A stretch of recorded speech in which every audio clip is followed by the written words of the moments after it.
அனைவருக்கும் வணக்கங்க. நடந்த ஒரு சின்ன கதை தான் இது. நான் நேராக பார்த்தது தான் சொல்கிறேன். ஒரு செகண்டுங்க, இது கேளுங்க. ஒன்றும் இல்லைங்க, 2 பேரும் அண்ணன் தம்பி.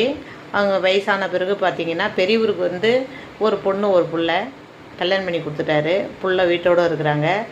அவங்க தம்பிக்கு குழந்தை கிடையாதுங்க, இறந்துட்டாங்க 2 பேருமே. தம்பி இறந்துட்டாரு, அண்ணனும் இறந்துட்டாரு. அண்ணனுக்கு மட்டும் அவருக்கும் ஒரு புள்ள ஒரு பொண்ணுங்க. தம்பி இறந்துட்டார். சொத்து இருந்தது, நகை நட்டு சொத்து எல்லாமே இருந்தது, இறந்துட்டார்.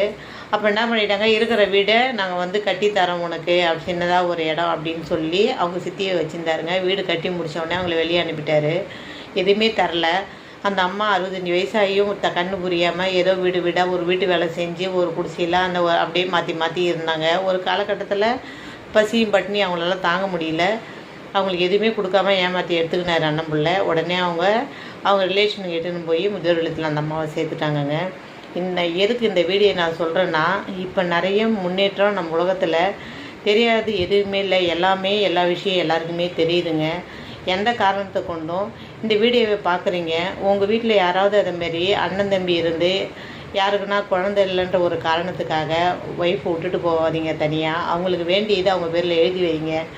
இல்லையா ஒரு முதியோர் இல்லத்துக்கு செய்யுங்க, இல்லாதவங்களுக்கு செய்யுங்க.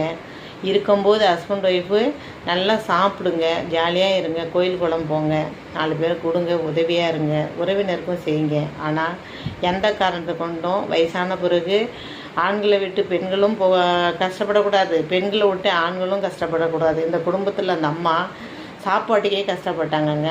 இந்த தப்பை யாரும் பண்ணாதீங்க. பிடிச்சிருந்தா இந்த வீடியோவை ஷேர் பண்ணுங்கள். இந்த பொழுது எல்லாருக்கும் இனிய நாளாக அமையட்டும்.